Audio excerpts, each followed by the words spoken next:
Yadadri power plant నిర్మాణ పనులు పూర్తి చేసి నిర్దేశించుకున్న గడువు నాటికి 1600 మెగావాట్ల విద్యుత్తును ఉత్పత్తి చేసి ప్రజలకు అందుబాటులో తీసుకురావాలని రాష్ట్ర ఉప ముఖ్యమంత్రి భట్టి విక్రమార్క మల్లు అధికారులను ఆదేశించారు. డాక్టర్ బిఆర్ అంబేద్కర్ సచివాలయంలోని డిప్యూటీ సీఎం కార్యాలయంలో యాదాద్రి థర్మల్ పవర్ స్టేషన్ పనుల పురోగతిపై పూర్తి స్థాయిలో సంబంధిత అధికారులతో సమీక్షించారు. డిప్యూటీ సీఎం స్టేజ్ 1లో 2 యూనిట్లు, స్టేజ్ 2లో నిర్మాణం అవుతున్న 3 యూనిట్ల పురోగతి పనుల గురించి ఆరా తీశారు. స్టేజ్ 1లో నిర్మాణం అవుతున్న 2 యూనిట్లకు సంబంధించి ఎలాంటి అవంతరాలు తలెత్తకుండా క్షేత్రస్థాయిలో ఉండి ఎప్పటికప్పుడు చర్యలు తీసుకోవాలని అధికారులకు సూచించారు. బొగ్గు రవాణాకు సంబంధించి రైల్వే పనులను కూడా సమీక్షించి త్వరితగతిగా పూర్తి చేయాలని చెప్పారు. ఇప్పటి వరకు 75% రైల్వే పనులు పూర్తయ్యాయని, మిగతా 25% పనులు పూర్తి కావడానికి ప్రత్యేకంగా ఫోకస్ పెట్టినట్లుగా జెన్కో అధికారులు ఉప ముఖ్యమంత్రికి వివరించారు. గత 3 సంవత్సరాలుగా జరిగిన పనుల పురోగతి గురించి జెన్కో అధికారులు సమావేశంలో పవర్ ప్లాంట్ ప్రజెంటేషన్ ద్వారా వివరించారు. అదేవిధంగా పర్యావరణ అనుమతులు వచ్చిన తర్వాత చేపట్టబోయే పనులను యుద్ధ ప్రాతిపదికన నిర్ణీత కాలంలో పూర్తి చేయడానికి తగిన ప్రణాళికలు రూపొందించాలని జెన్కో అధికారులను ఆదేశించారు. బీజేపీ జాతీయ ప్రధాన కార్యదర్శి ఎంపీ బండి సంజయ్ సంచలన వ్యాఖ్యలు చేశారు. బీఆర్ఎస్ పార్టీకి చెందిన 8 మంది ఎమ్మెల్యేలు, 5 సిట్టింగ్ ఎంపీలు బీజేపీలో టచ్లో ఉన్నారని పార్లమెంటు ఎన్నికల వేళ బిగ్ బాంబ్ పేల్చారు. పార్లమెంటు ఎన్నికల్లో బీఆర్ఎస్తో ఎన్ని పరిస్థితుల్లో పొత్తు ఉండదని ఆయన తేల్చి చెప్పారు. బీఆర్ఎస్ తెలంగాణలో అధికారంలో ఉన్నప్పుడే కేసీఆర్ ను ఎన్డీఏ కూటమిలో చేర్చుకోలేదు. అలాంటిది ఇప్పుడు ఆ పార్టీతో పొత్తు ఎలా పెట్టుకుంటామన్నారు. తెలంగాణలో 17కి 17 ఎంపీ సీట్లు బీజేపీని గెలుస్తుందని ధీమా వ్యక్తం చేశారు. దేశవ్యాప్తంగా ఎన్డీఏ 400 సీట్లు గెలుస్తుందని బండి జోసెం చెప్పారు. తెలంగాణలో బీఆర్ఎస్ ఒక్క ఎంపీ సీటు కూడా గెలిచే అవకాశమే లేదన్నారు. అసలు బీఆర్ఎస్ పార్టీకి ఎంపీ అభ్యర్థులు లేరని, ఉన్నవాళ్లు కూడా పక్కచూపులు చూస్తున్నారని కీలక వ్యాఖ్యలు చేశారు. ఎంపీగా పోటీ చేయమని అభ్యర్థులను కేసీఆర్ బ్రతిమలాడుతున్నాడని అన్నారు. కాగా పార్లమెంటు ఎన్నికల ముంగిట 15 మంది బీఆర్ఎస్ నేతలు బీజేపీకి టచ్ లో ఉన్నారని చెప్పడం రాష్ట్ర రాజకీయాల్లో తీవ్ర చర్చనీయాంశంగా మారింది. బీఆర్ఎస్ పార్టీ అధికారంలో ఉన్నా, ప్రతిపక్షంలో ఉన్నా ఎప్పుడూ ప్రజల పక్షాన్నే పోరాడుతుందని మరోసారి రుజువైంది. అందుకు సీఎం రేవంత్ రెడ్డి ఉన్నపలంగా ప్రజాభవన్కు పరుగులు పెట్టడమే తాజా నిదర్శనం.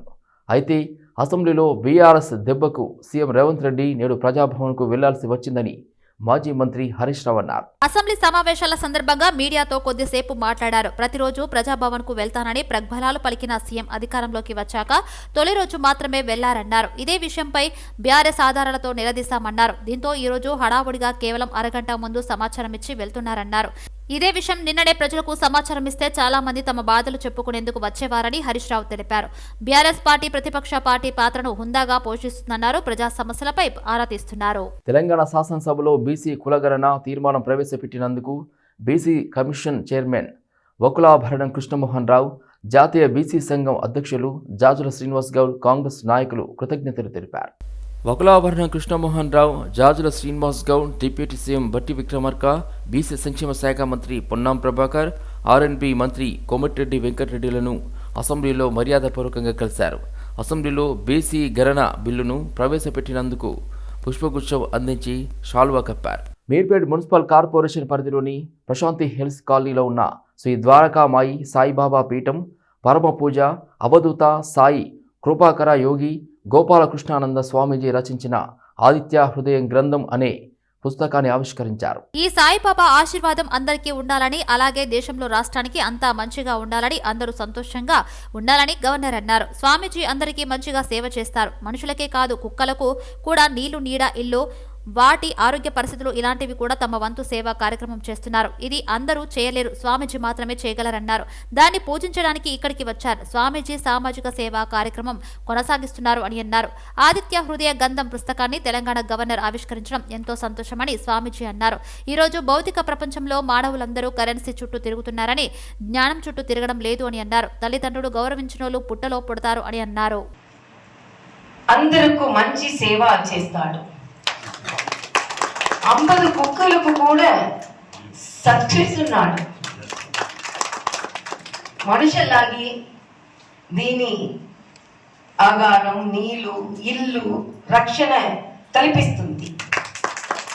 ఇది విపరీతమైన మనసు, అందరూ చెయ్యలేరు, స్వామీజీ మాత్రమే చెయ్యగలరు. రానున్న పార్లమెంటు ఎన్నికల్లో అత్యధిక ఎంపీ స్థానాలు గెలుచుకోవడమే లక్ష్యమని శేర్లింగంపల్లి కాంగ్రెస్ పార్టీ ఇన్ఛార్జ్ జగదీశ్వర్ గౌడ్ చెప్పారు. మాజీ మంత్రి పట్నం మహేందర్ రెడ్డి, వికారాబాద్ జిల్లా జెడ్పీ చైర్మన్ సునీతారెడ్డిని ఆయన మర్యాదపూర్వకంగా కలిశారు. తెలంగాణ రాష్ట్ర ముఖ్యమంత్రి రేవంత్ రెడ్డి నాయకత్వంలో నడుస్తూ కాంగ్రెస్ పార్టీలో చేరుతున్న శుభ సందర్భంగా మహేందర్ రెడ్డిని మర్యాదపూర్వకంగా కలిశామన్నారు. శిరలింగంపల్లి నియోజకవర్గ కార్యకర్తలు నాయకులతో కలిసి శుభాకాంక్షలు తెలిపారు. ఎల్బీ నగర్ నియోజకవర్గం పరిధిలోని అలైక్య టవర్స్ వద్ద నూతనంగా నిర్మించిన స్కై ఫ్లైఓవర్ పనులను ఎల్బీ నగర్ ఎమ్మెల్యే దేవిరెడ్డి సుధీర్ రెడ్డి అధికారులతో కలిసి పరిశీలించారు. దాదాపుగా స్కై ఫ్లైఓవర్ పనులు పూర్తి కావడం జరిగిందని తెలిపారు. ఈ స్కై ఫ్లై ఓవర్ అందుబాటులోకి వస్తే పూర్తి స్థాయిలో ట్రాఫిక్ సమస్యల నుంచి విముక్తి లభిస్తుంది అని తెలిపారు. ఎల్బీ నగర్ నియోజకవర్గ పరిధిలో ఉన్న ఫ్లైఓవర్లు మరెక్కడా లేవని తెలిపారు. రాబోయే రోజుల్లో మరికొన్ని చోట్ల ఎక్కడెక్కడ ట్రాఫిక్ ఇబ్బందులు ఉన్నాయో గుర్తించి అక్కడ కూడా నూతన ఫ్లైఓవర్లు నిర్మించడం జరుగుతుందని వెల్లడించారు. ఈ కార్యక్రమంలో జిహెచ్ఎంసీ ప్రాజెక్టు అధికారులు దేవానంద్, రవీందర్ రాజు, పరమేష్, రోహిణి, కార్తిక్ నాయకులు, అనంతుల రాజిరెడ్డి, చిరంజీవి, మధుసాగర్, కిరణ్, బంటి, శ్రీకాంత్ తదితరులు పాల్గొన్నారు. Rudramadevi mega cup national martial arts championship పోటీలను హైదరాబాద్లోని విజయభాస్కర్ రెడ్డి ఇండోర్ స్టేడియంలో నిర్వహిస్తున్నామని tournament chief organiser doctor Ravi తెలిపారు. రుద్రమాదేవి సెల్ఫ్ డిఫెన్స్ అకాడమీ ఆధ్వర్యంలో నిర్వహించనున్న పోటీల బోచర్ను హీరో సుమన్ సోమాజిగూడ ప్రెస్ క్లబ్లో విడుదల చేశారు. పోటీలకు 14 రాష్ట్రాల నుంచి క్రీడాకారులు పాల్గొంటారని నిర్వాహకులు తెలిపారు. ఈ సందర్భంగా సుమన్ తల్వార్ మాట్లాడుతూ జాతీయ స్థాయిలో జరిగే ఈ పోటీలను విజయవంతం చేయాలని క్రీడాకారులను కోరారు. ఒక క్రీడాకారిణి మహిళా విభాగం షీ టీంకు నాయకత్వం వహిస్తుండటం అభినందనీయమన్నారు. మహిళలందరూ కరాటే విద్య పట్ల మక్కువ చూపాలన్నారు. ఈ విద్యలో రాణించి స్వయం ఆత్మరక్షణను పొందాలన్నారు. నేర్చుకోవడం సైడ్లో కాలేజ్ ఇలా చేసి నేను చాలా అబ్జర్వ్ చేశాను. కరాటే మాస్టర్ అంటే ఎన్ని ఇబ్బందులు ఉన్నాయి, ఎన్ని ప్రాబ్లమ్స్ ఫేస్ చేస్తాను. సినిమా ఆర్టిస్ట్ అయిన తర్వాత నేను మర్చిపోలేదు. సినిమా ఆర్టిస్ట్ అయిన తర్వాత కూడా నేను సినిమాలో కూడా ఏంటంటే అది ఆ పిక్చర్లో ఫైట్ లేకుండా నేను సినిమా అసలు ఒప్పుకోవడం చాలా తక్కువ. ఫైట్ ఉందా లేదా, ఒకటైనా ఉందా లేదా అని అడిగి నేను ఏంటంటే ఆ కరాటే అలా నేను తీసుకొచ్చాను. ఈరోజు ఉన్నత స్థాయికి, మంచి స్థాయికి తీసుకొచ్చాను. చాలామంది మాస్టర్స్ ఉన్నారు, చాలామంది క్లాసెస్ ఉన్నాయి, చాలామంది హ్యాపీగా చెప్పినట్టు గొప్పగా చెప్పట్లేదు. నేను మనసులో చాలా హ్యాపీగా ఫీల్ అవుతున్నాను. చాలామంది ఈరోజు ఈ యొక్క కరాటే నమ్ముకొని చాలామంది హ్యాపీగా ఉన్నారు. చాలామంది ఫ్యామిలీ సెటిల్ అయింది, దీని మీద ఉన్నారు. సో అలాగే వాళ్ళందరూ హ్యాపీగా ఉండాలి. అదే మాదిరిగా వాళ్ళు బాగా నేర్పించాలి. వాళ్ళు బాగా పేరుని కిందకు తీసుకురాకుండా ఒక మంచి మంచి పాలన చేస్తూ టోర్నమెంట్ చేస్తూ వాళ్ళు ఉండాలి. అదే మాదిరిగా ఇక్కడ ఫైటర్స్ అసోసియేషన్ కూడా చాలా మందికి మేము హెల్ప్ చేయడం జరిగింది. అన్న ఆయన అయితే మొత్తం 24 క్రాఫ్ట్స్కి ఆయన టోటల్గా ఆయన సాక్రిఫైస్ చేసి ఈరోజు మరి ఇక్కడ 24 క్రాఫ్ట్స్ ఇవన్నీ ఉన్నాయంటే దానికి పునాది ఎవరు వేశారంటే ఆయనే పునాది వేశారు. కళ్ళు చెదిరే డిజైనర్ బంగారు వజ్రాభరణాల ప్రదర్శన అదరహా అనిపించింది. మోడల్స్ రాజసం ఉట్టిపడేలా రూపొందించిన లేటెస్ట్ డిజైనర్ జ్యువెలరీని ప్రారంభించారు. సోమాజిగూడలోని Malabar gold and diamonds artistry షోరూంలో విరాజ్ రాయల్ పుల్కీ జ్యువెలరీ షోను ఆవిష్కరించారు. ఇప్పటి మోడ్రన్ పెళ్లి కూతుర్లకు, జ్యువెలరీ ప్రేమికులకు ఆకర్షించేలా రాజుల కాలం నాటి డిజైన్స్తో రూపొందించారు. విరాజ్ పుల్కీ జ్యువెలరీ షో ప్రదర్శన 25 వరకు కొనసాగుతుందని షోరూమ్ మేనేజర్ అజయ్ అన్నారు. రాయల్ డిజైన్స్తో చేసిన అన్ని రకాల పోల్కీ జ్యువెలరీపై 24% వరకు రాయితీ అందిస్తున్నట్టుగా తెలిపారు. అన్ని రకాల బడ్జెట్ వారికి అందుబాటు ధరలో రాయల్ పోల్కీ కలెక్షన్స్ అందిస్తున్నట్టు తెలిపారు. ఈ జ్యువెలరీ ప్రదర్శనలో భారీ నెక్లెస్లు, లాంగ్ హారాలు, యూనిక్ కలర్ కాంటేషన్ స్టోన్ కలెక్షన్స్ స్పెషల్ అట్రాక్షన్గా నిలిచాయి. I'm Priyanka. I came to Malabar for my wedding jewelry collection and I fell in love with all the pieces here, the way they're so precisely designed and how it all goes together with the entire set, the bangles and the neck pieces, the chokers, everything. I would suggest everyone to come check out this place, especially the Somajiguda branch, and make their purchases over here. Thank you. అండి నమస్కారం, నా పేరు గోరఖ్నాథ్. మలబార్గల్ సోమాజిగూడ ఇది artistry store అనమాట. మనం ఈ మలబార్గల్ Somajiguda artistry స్టోర్లో మనం విరాజ్ రాయల్ పోల్కీ షో మనం 16th ఫిబ్రవరి నుంచి 25th ఫిబ్రవరి వరకు మన ఈ షో మనం జరుపుకుంటున్నాం. ఇక్కడ ఇది ఏంటంటే మన ఇన్స్పైర్గా మనకి పాతకాలం నుంచి వచ్చిన మన రాజులు మహారాజులు వాడే జ్యువెలరీ ఏదైతే ఉంటుందో దానికి ఇన్స్పైర్గా తీసుకొని ఈ జ్యువెలరీ మనం ఆ డిజైన్గా క్రియేట్ చేసి నైపుణ్య గల కారిగర్తో పాటు మనం ఈ జ్యువెలరీ తయారు చేసి ఇక్కడ ఈ షోలో మనం పెట్టి సేల్ చేయడానికి మనము ఈ డిస్ప్లే చేయడం జరిగింది అనమాట. ఈ షో ప్రత్యేకత ఏంటంటే రాయల్ పోల్కి జ్యువెలరీ అంటే మనకి పాతకాలం మనం చూసేవాళ్ళం, రాజులు మాలు వాడేవారు కదా. ఆ టైంలో తర్వాత ఈ జ్యువెలరీ మనం ఎక్కడా చూడలేదు. తర్వాత ఇదేంటంటే మనకి ఇది జ్యువెలరీ వాడవచ్చా లేదనే డౌట్ మనకి మ్యాక్సిమం కస్టమర్స్లో ఏర్పడింది. సో దానికి ఏంటంటే మనం విరాజ్ అని ఒక సబ్ బ్రాండ్ని మనం తీసుకొచ్చి ఈ జ్యువెలరీ ఈ బ్రాండ్లో నైపుణ్య గల కారీగర్తో పాటు మనం రెడీ చేసి ఇందులో పెట్టి అందాల ప్రపంచంలో ఇది మరో మెట్టు అని, వ్యక్తిగత సౌందర్యం, కేశ సంరక్షణ కోసం అంతర్జాతీయ సంస్థలతో పోటీపడే విధంగా ఆధునిక పద్ధతుల్లో సేవలు అందించేందుకు రంగారెడ్డి జిల్లా అత్తాపూర్లో ఎసెన్షియల్ సెలూన్ ఏర్పాటు చేశారు. సరికొత్త అనుభూతిని అందించే విలాసవంతమైన సెలూన్ను చేవెళ్ల ఎంపీ రంజిత్ రెడ్డి ప్రారంభించారు. ఎసెన్షియల్ సెలూన్ లాంచ్ నిర్వాహకులు స్త్రీలతో పాటు పురుషులకు కూడా hair cutting, styling, colouring, facial, చేతులను, పాదాలను అందంగా తీర్చిదిద్దే పద్ధతి, స్కిన్ కేర్ ఎలాంటి ఎన్నో సర్వీసులతో కూడిన ఎసెన్షియల్ సెలూన్ లాంచ్ ఈ తరం యువతకు చక్కని వేదిక అని ఎంపీ రంజిత్ రెడ్డి అన్నారు. ఈ సందర్భంగా నిర్వాహకులు స్వాతిరెడ్డిని అభినందించారు. ఈ కార్యక్రమంలో సీనియర్ జర్నలిస్ట్ మహమ్మద్ షరీఫ్, దూరదర్శన్ మాజీ డైరెక్టర్ విజయ భగవాన్, ప్రముఖ న్యాయవాది సురేష్ కుమార్ నిర్వాహకులు శుభాకాంక్షలు తెలిపారు. ఎసెన్షియల్ ది లాంచ్ అని చెప్పి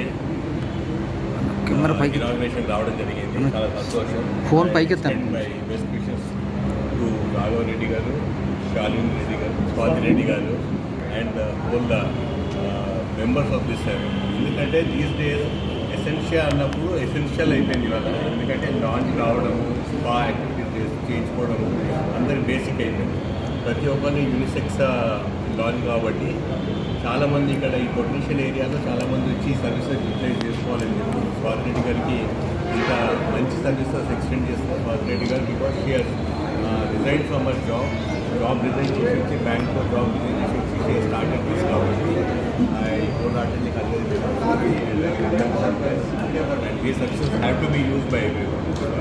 రంగారెడ్డి జిల్లా బండ్లగూడ జాగిరి మున్సిపల్ కార్యాలయం వద్ద కార్పొరేటర్లు ఆందోళన చేపట్టారు. Bandlaguda Jagiri municipal corporation chairman Burra Mahender గౌడ్పై అవిశ్వాస తీర్మానంపై తెలంగాణ హైకోర్టు న్యాయమూర్తి జస్టిస్ తడకమల్ల వినోద్ కుమార్ స్టే విధించారు. 16వ తేదీన అవిశ్వాస తీర్మానంపై బల ప్రదర్శన ఉండగా కమిషనర్ శరత్ ట్విస్ట్ ఇచ్చారు. అవిశ్వాస తీర్మానంపై హైకోర్టు స్టే ఇచ్చిందంటూ 16 మంది కార్పొరేటర్లకు స్టే ఆర్డర్ కాపీలను కమిషనర్ అందజేశారు. 22వ తేదీన బల ప్రదర్శన ఉంటుంది అంటూ స్టే ఆర్డర్ ఇచ్చారు. దీంతో న్యాయస్థానం కూడా అవినీతి పరులకు కొమ్ముకు వస్తుందని కార్పొరేటర్లు ఆగ్రహం వ్యక్తం చేశారు. మేయర్ మహేందర్ గౌడ్ తన అధికారాన్ని అడ్డం పెట్టుకుని అవినీతికి పాల్పడ్డారని మండిపడ్డారు. అందిన కాడికి దండుకున్నాడని, అవినీతి అక్రమాలకు పాల్పడిన మేయర్ను ఎట్టి పరిస్థితుల్లో గద్దె దించుతామని కార్పొరేటర్లు ఆందోళన బాట పట్టారు. ఫామ్ 1లో ఏదైతే అవిశ్వాస నోటీసు కార్పొరేటర్లు ఇచ్చారో, ఫామ్ 2లో జిల్లా కలెక్టర్ గారు జనవరి 31వ తేదీన కార్పొరేటర్లకు 16వ తేదీన సమావేశం ఏర్పాటు చేశాం ఉదయం 11 గంటలకు అని చెప్పి నోటీసు జారీ చేయడం జరిగింది. అటు నోటీసుని సంబంధిత కార్పొరేటర్లకు మున్సిపల్ కమిషనర్ నేను అందరికీ కూడా సర్వ్ చేయడం జరిగింది. ఈ క్రమంలో నిన్న 15వ తేదీన హైకోర్టు స్టే ఆర్డర్లు ఈ ప్రక్రియ నిలుపుదల చేయమని ఆర్డర్ ఇవ్వడం జరిగింది. దాని ప్రకారం ఆ ఆర్డర్ కాపీ అందరూ కూడా తీసుకున్న మేము సంబంధిత కార్పొరేటర్లకు ఈరోజు ఉదయం అందజేసి ఈ ఇష్యూ కోర్టు పరిధిలో ఉన్నందున అవిశ్వాసం ఏదైతే మీరు పెట్టారో ఆ ప్రక్రియను పూర్తి చేయలేము కోసమే ఈ యొక్క అవిశ్వాసం పెట్టారు. అందరికీ ఒక డీల్ జరిగింది, ఒక వ్యక్తి మిమ్మల్ని నడిపిస్తున్నా అని చెప్పేసి చెప్పారు. ఇప్పుడు 16 మంది చేస్తున్నారు అన్నప్పుడే, మీరు 22 వార్డ్స్లో ఒక 16 మంది చేస్తున్నారు అన్నప్పుడే దాంట్లో ఎంత నిజం ఉన్నది మీరు గమనించాలి. ఇప్పుడు ఒకరిద్దరు వెళ్ళారు, ఒక నలుగురు వెళ్ళారు అంటే డబ్బుల కాసుబడి వెళ్ళిండొచ్చు. ఇప్పుడు ఒక 16 మంది కంప్లీట్, ఒక నలుగురు వదిలేసి అందులో ఒక వార్డు ఒక కార్పొరేటర్ లేరు, ఒక వార్డు మేయర్ గారు, ఒక 3 కార్పొరేటర్ మాత్రమే ఉన్నారు. మీరు ఇక్కడ గమనించారు, వాళ్ళు డబ్బులకు ఆశించి అక్కడ వెళ్ళారు అంతే తప్పితే మేము 16 మంది. ఇప్పుడు మీరు ఏమైనా అడగండి, మేము ప్రూఫ్ చూపిస్తాం. మీ 16 మంది డబ్బులు తీసుకున్నారు, డబ్బులు తీసుకుని చేస్తున్నారు. ఎక్కడ తీసుకున్నది ప్రూఫ్ చూపియండి, మేము తీసుకున్నామని చెప్పి ప్రూఫ్ చూపియండి. రీజన్ చెప్పండి మాకు, మేము ఇప్పుడు రీజన్ చెప్పండి. మేము డబ్బులు తీసుకొని చేయడానికి మాకు రీజన్ ఏముంది? వాళ్ళే ఆఫర్ ఇస్తున్నారు కదండి, ₹1 కోటి ఆఫర్ ఇచ్చారు ఒకరొకరికి. అయినా ఎవ్వరు కూడా ఆశపడకుండా అందరు న్యాయం వైపు, ఇప్పుడు ప్రస్తుతం న్యాయం వైపు ఉన్నారు అందరు. డిమాండ్ ఏంటి? ఇప్పుడు డిమాండ్ ఇప్పుడు మేయర్ని దించాల్సిందే అండి. ఇప్పుడు మేయర్ని దించాలి అంటే అతన్ని పర్టికులర్ పర్సన్ని మేయర్ని కుర్చీలోంచి తీయడం అది ధ్యేయం కాదు. మెథడిస్ట్ చర్చ్ సంఘం సభ్యులైన దళిత క్రైస్తవులపైన జరిగిన అమానుష దాడులను తీవ్రంగా ఖండిస్తున్నామని క్రిస్టియన్ డెమోక్రటిక్ మూవ్మెంట్ వ్యవస్థాపక అధ్యక్షులు పిఏ మెల్కిసెదెక్ అన్నారు. రంగారెడ్డి జిల్లా శంకరపల్లి మండలం జన్వాడ గ్రామంలో చర్చి సభ్యులపై గ్రామ మాజీ సర్పంచ్ ఆర్ఎస్ఎస్ కార్యకర్తలు కలిసి దాడి చేయడం హేయమైన చర్య అని బషీర్బాగ్ ప్రెస్ క్లబ్లో తెలిపారు. ముందస్తు ప్లాన్ ప్రకారం కర్రలతో, ఇనుపరాడ్లు, రాళ్లతో విచక్షణ రహితంగా దాడులు చేశారని వ్యక్తం చేశారు. చివరికి మహిళలు, పిల్లలు, పెద్దలు అనే తేడా లేకుండా విచక్షణ రహితంగా దాడి చేయడం అమానుషమన్నారు. ప్రజాస్వామ్య దేశంలో ఈ తరహా మహోన్మాద చర్యలను తీవ్రంగా ఖండిస్తున్నామన్నారు. ఈ దాడులకు బాధ్యులైన వారందరిపై చట్టపరమైన చర్యలు తీసుకోవాలన్నారు. క్రైస్తవులకు రక్షణ కల్పించే విషయంలో త్వరలో ముఖ్యమంత్రి రేవంత్ రెడ్డి డీజీపీలను కలిసి వివరిస్తామన్నారు. ఆయన డ్యూటీ ఏమిటంటే గవర్నమెంట్ తరపున ఆయన ఒక కాంట్రాక్ట్ పని తీసుకుని ఆ గ్రామానికి కావలసిన ఫెసిలిటేట్ చేయటం, ఆ రోడ్లు వేయటం ఆయన పని. ఆ రోడ్లు వేసే క్రమంలో ప్రజలకి అనుగుణంగా పని చేయాలి. అక్కడ మెథడిస్ట్ చర్చిలో ఉండే మెంబర్స్ అందరూ కూడా వాళ్ళ చర్చి మీదకి రోడ్డు వచ్చేస్తుంది, గతంలో ఏ విధంగా రోడ్డు ఉందో అదే విధంగా రోడ్డు వేయమని ఆయన్ని రిక్వెస్ట్ చేశారు లేదా డిమాండ్ చేశారు. అది వాళ్ళ హక్కు. కానీ అదేదో తప్పైనట్లుగా, వాళ్ళు అడగకూడదేదో ఆయన అడిగినట్లుగా ఆయన ఇమీడియట్గా వితిన్ నో టైము కొంతమందిని వందల సంఖ్యలో ఆ చర్చి మీదకి మనుషులు తీసుకురావటము, వాళ్ళ మీద భయంకరమైన దాడులు చేయటము, చిన్నపిల్లల మీద, స్త్రీల మీద విచక్షణారహితంగా వాళ్ళని కొట్టివేయటము. కొట్టడం కూడా ఎలా కొట్టారండి? రక్తాలు కారేటట్లుగా వారిని చంపేయాలి అనే అంత కోపంతో వారిని కొట్టినట్లుగా మనకి అక్కడ చిత్రాలు, ఆ పట మన ఫొటోస్లో మనం చూస్తున్నాం. ఇక్కడ ఒక కాంట్రాక్టర్గా ఉన్న వ్యక్తికి అసలు వాళ్ళు కొట్టే హక్కు ఎవరిచ్చారు? కేంద్ర ప్రభుత్వ ఉద్యోగ, ఉపాధ్యాయ, కార్మిక వ్యతిరేక విధానాలను నిరసిస్తూ హైదరాబాద్లో ప్రభుత్వ ఉద్యోగులు ఆందోళనకు దిగారు. దేశవ్యాప్త సమ్మెలో భాగంగా అబిడ్స్ భీమా భవన్లో TNGO union Hyderabad city branch ఆధ్వర్యంలో ఉద్యోగులు ధర్నా నిర్వహించారు. కొత్త సిపిఎస్ విధానాన్ని రద్దు చేసి పాత సిపిఎస్ విధానాన్ని రద్దు చేయాలని TNGO union Hyderabad city branch అధ్యక్షుడు శ్రీకాంత్ డిమాండ్ చేశారు. అలాగే కాంట్రాక్టు అవుట్సోర్సింగ్ విధానాన్ని రద్దు చేసి అందరి ఉద్యోగులను క్రమబద్ధీకరించాలని కోరారు. కేంద్ర ప్రభుత్వం ఉద్యోగులపై కక్ష సాధింపులు మానుకొని పెండింగ్లో ఉన్న ఉద్యోగులు సమస్యను పరిష్కరించాలని కోరారు. All India state government employees federation పక్షాన ఈరోజు లంచ్ అవర్ డెమోన్స్ట్రేషన్ భీమా భవన్లో జరపడం జరిగింది. మరి పిఎఫ్ఆర్డిఎస్ చట్టాన్ని రద్దు చేయాలని, సిపిఎస్ విధానాన్ని రద్దు చేయాలని, ఓపీఎస్ విధానాన్ని రీస్టోర్ చేయాలని, ఆల్ వేకెన్సీస్ని ఫిలప్ చేయాలని ఈ కేంద్ర ప్రభుత్వంతో మరి కోరడం జరుగుతుంది. అదేవిధంగా ఐటీ స్లాబ్ను 10 లక్షలకు పెంచాలని, మరి అదేవిధంగా అవుట్సోర్సింగ్, కాంట్రాక్ట్ ఎంప్లాయీస్ని రెగ్యులరైజ్ చేయాలని డిమాండ్స్తో తెలంగాణ ఎన్జిఓస్ నగర శాఖ ఈరోజు లంచ్ అవర్ డెమోన్స్ట్రేషన్ చేపట్టడం జరిగింది. కాబట్టి మరి ఉద్యోగస్తులు పెద్ద ఎత్తున ఇక్కడ విచ్చేసి ఈ ప్రోగ్రామ్ని విజయవంతం చేసినందుకు వాళ్ళందరికీ కూడా కృతజ్ఞతలు తెలియజేస్తూ, మరి కేంద్ర ప్రభుత్వ మొండి వైపునే వీడి మాకు ఉన్నటువంటి డిమాండ్స్ని తొందరగా నెరవేర్చాలని కోరుకుంటూ మరి ఈ అవకాశం ఇచ్చిన మీ అందరికీ కూడా ధన్యవాదాలు. దక్షిణాది రాష్ట్రాలకు చెందిన ప్రముఖ వంటకాలను ఒకే చోట నగరవాసులకు అందించే ఉద్దేశంతో ఏఐడియు రెస్టారెంట్ అందుబాటులోకి వచ్చింది. జూబ్లీ హిల్స్లోని రోడ్ నంబర్ 45లో ఏర్పాటు చేసిన ఈ రెస్టారెంట్ ప్రారంభోత్సవం సందర్భంగా 5 ఫుడ్ ఫెస్టివల్ను ఏర్పాటు చేశారు. 5 అనే అర్థం వచ్చే విధంగా తెలుగు, కన్నడ భాషల్లో ఈ రెస్టారెంట్ పేరు పెట్టడం విశేషంగా మారింది. ఈ సందర్భంగా తెలంగాణ, ఆంధ్ర, తమిళనాడు, కర్ణాటక, కేరళ ఇలా 5 రాష్ట్రాలకు చెందిన ఆహారపు రుచులు భోజన ప్రియులను నోరూరిస్తున్నాయి. ఇందులో స్టఫ్డ్ పనియారం, మీన్ పొల్లి చెట్టు, చింతకాయ కోడి కబాబ్, కుట్టు పరోటా, మొట్ట కూర, మంగళూరియన్ ఫిష్ కర్రీ, పనీర్ చెట్టినాడ్, తంగై పాల్, కోని బిర్యానీ, మైసూర్ పాక్, డబుల్ కా మీఠా అన్ని రకాలైన మాంసాహార, శాకాహార రుచులను అందిస్తున్నట్లు ఏఐడియు రెస్టారెంట్ డైరెక్టర్ సతీష్ తెలిపారు. The speciality of the restaurant is that we've got dishes balanced off from all the 5 states. We've got keema undai from Tamil Nadu. We've got Mysore Pak from Karnataka. We've got Thangai Pal biryani from Kerala. We've got From Andhra, we've got Chintakai Kodi Kebab. From Telangana, we've got what do we say? Marag. So multiple dishes and very good flavors. We've kept the food as authentic as possible. Would love everybody to come and try the food. And I am the director at IDU. And as the name suggests, IDU means 5. And 5, we not only serve you 5 state cuisines, but we also bring the culture and the tradition of all the 5 states to your platter.